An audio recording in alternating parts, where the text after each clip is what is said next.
بسم اللہ الرحمن الرحیم۔ ائمہ اہل بیت کے فرمودات آپ تک پہنچانے کا سلسلہ ایک شروع کیا ہے۔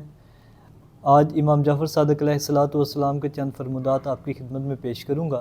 کتاب وہی ہے، گلدستہ اہل بیت، مولانا طارق جمیل صاحب اس کے رائٹر ہیں۔ امام جعفر صادق علیہ السلام کا فرمان ہے، 4 چیزیں ایسی ہیں جن کا تھوڑا بھی زیادہ ہوتا ہے۔ وہ 4 چیزیں کون کون سی ہیں؟ آگ، دشمنی، بیماری اور فقر و فاقہ۔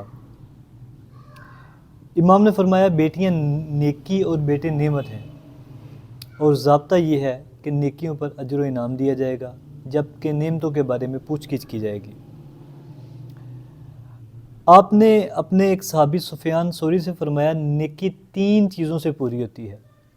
پہلی، اس کو جلدی کرنے سے۔ دوسرا، اپنی نیکی کو چھوٹا سمجھنے سے۔ اور تیسری یہ ہے کہ نیکی کر کے اس کو چھپانے کی کوشش کرنے سے۔ آپ نے فرمایا، زیادہ ہنسی مذاق سے بچو کہ اس سے چہرے کی رونق جاتی رہتی ہے۔ امام جعفر صادق علیہ الصلوۃ والسلام کا فرمان، کسی کو معاف کر کے پچھتانا مجھے اس سے زیادہ پسندیدہ ہے کہ میں کسی کو سزا دے کر پچھتاؤں۔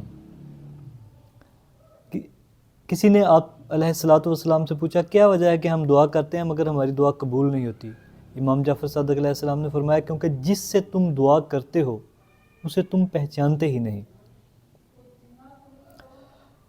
آپ نے فرمایا، جو شخص بغیر خاندانی جتھے کے قوت و عزت اور بغیر بادشاہت کے رعب و ہیبت چاہتا ہو، اسے چاہیے کہ وہ نافرمانی کی ذلت بھری زندگی چھوڑ کر فرمان برداری کی پرعزت زندگی شروع کرے۔ امام جعفر صادق علیہ السلام نے فرمایا، جب تم خیر کے کسی کام کا ارادہ کرو تو اس میں دیر نہ کرو، کیونکہ بعض گھڑیاں ایسی ہوتی ہیں کہ ان میں اللہ تعالیٰ اپنے بندے کو خیر کے کام میں مشغول دیکھتا ہے تو خوش ہو کر فرماتا ہے، بندے میری عزت اور میرے جلال کی قسم میں تجھے ہرگز عذاب نہیں دوں گا۔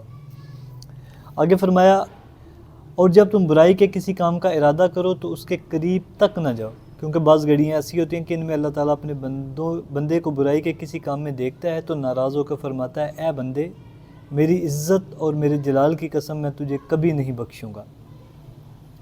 آپ نے فرمایا، باطن یعنی انسان کا اندر جب درست ہو جاتا ہے تو ظاہر طاقتور ہو جاتا ہے۔ ایک اور جگہ پہ فرمایا، بے عمل دائی کی مثال اس تیر انداز کی سی ہے جو بغیر کمان کے تیر پھینکنا چاہتا ہو۔ آپ نے فرمایا، ایک آدمی نے آپ سے اپنے پڑوسی کی شکایت کی تو آپ نے فرمایا، صبر سے کام لو اور کوئی جواب بھی کارروائی نہ کرو۔ اس نے کہا، اس طرح وہ مجھے چھوٹا اور ذلیل سمجھے گا۔ آپ نے فرمایا، ذلیل تو وہ شخص ہوتا ہے جو ظلم کرتا ہے، بلا شبہ ظالم ہی در حقیقت ذلت کا سامنے کرنے والا ہوتا ہے۔ یہ کچھ فرمودات تھے جو میں نے آپ تک پہنچانے کی کوشش کی۔ اللہ تعالیٰ ہمیں ائمہ ہدیٰ کے فرامین کو سمجھنے کی توفیق دے، ان پر عمل کرنے کی توفیق دے، اور اللہ تعالیٰ ہمارے دنیا آخرت کو سنوار دے۔ السلام علیکم ورحمۃ اللہ وبرکاتہ۔